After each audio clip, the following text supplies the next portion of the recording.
Le Grand Prix de Miami nous aura apporté son lot de spectacles, alors malheureusement pas sur la piste, mais plus dans les gradins et tout l'aspect un peu fantasy avec toutes les célébrités qu'on aura pu voir tout au long du week-end. En soi, le résumé va être très très rapide, comme celui de la semaine dernière finalement, parce qu'il n'y a pas grand chose à dire. Une victoire écrasante de Max Verstappen qui partait 13e.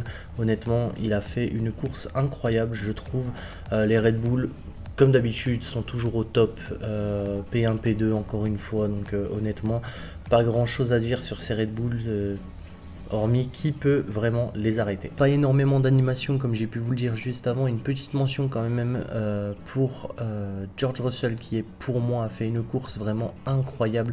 Il termine 4ème de ce Grand Prix à Miami et très sincèrement ce n'est pas démérité, ça fait je pense plaisir aux fans de Mercedes de voir une belle performance d'un de leurs pilotes, puisque vraiment Mercedes en ce moment c'est vraiment la catastrophe. Ça va en fait, plus les GP avancent et plus ils vont mal. Ils arrivent vraiment pas à sortir la tête de l'eau. Donc honnêtement, voir George Russell performer comme ça fait vraiment plaisir à voir, puisqu'en plus ils avaient commencé un bon début de week-end aux essais libres. On aurait pu croire que Mercedes avait trouvé la solution et puis finalement on se rend compte qu'en qualification non, avec malheureusement la sortie en Q2 de Lewis Hamilton. Mais heureusement que George Russell a fait le spectacle du côté de Mercedes, parce que c'était vraiment très beau à voir et ça fait plaisir de voir que finalement George Russell est peut-être un petit peu au-dessus en ce moment de Lewis Hamilton. Donc c'est vraiment plaisant à voir. J'espère qu'il va continuer sur cette bonne lancée. Il a l'air d'avoir mieux compris la voiture que son partenaire. Donc j'espère qu'il va continuer sur cette lancée parce qu'il le mérite honnêtement. Notamment sur ce week-end, vraiment il a fait un week-end incroyable. Enfin, et oui, enfin une bonne performance de Pierre Gasly. Les deux Alpines finissent dans les points sur ce week-end.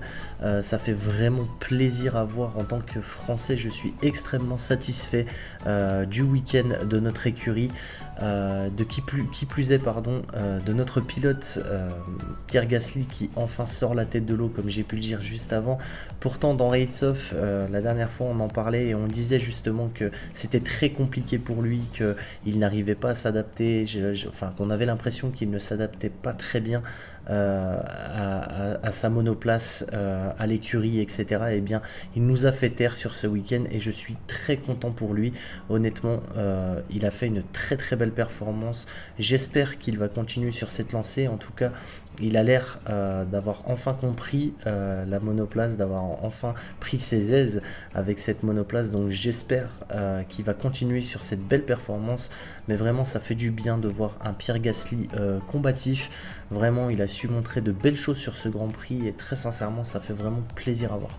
En parlant de belles performances, comment ne pas mentionner Kevin Magnussen qui s'est, excusez-moi l'expression, mais amusé avec Charles Leclerc, vraiment. Magnussen était en feu, entre guillemets. La Haas était très performante sur ce week-end, je l'ai trouvé vraiment très intéressante. Elle a proposé de belles choses, cette monoplace. Et Magnussen, vraiment, il s'en est amusé de Charles Leclerc. Il a été très combatif, il a fait de belles défenses sur Charles Leclerc qui a eu vraiment beaucoup de mal à le dépasser, mais qui ensuite a réussi à passer Magnussen. Et ensuite, enfin, j'ai envie de dire, la course de Charles Leclerc était lancée. Mais je pense qu'on en parlera plus en détail dans Race Off pour Charles Leclerc. Je tiens à m'excuser d'avance auprès de tous les tifosi, mais vraiment le prochain Race Off ne sera clairement pas en votre faveur. Mais voilà, je voulais souligner la petite performance de Magnussen parce que ça nous a permis, en tout cas pour ma part, ça m'a permis de me tenir éveillé dans cette course qui était un petit peu ronflon, on va pas se mentir. Mais voilà, c'était pour moi important de relever ce petit point pour Magnussen.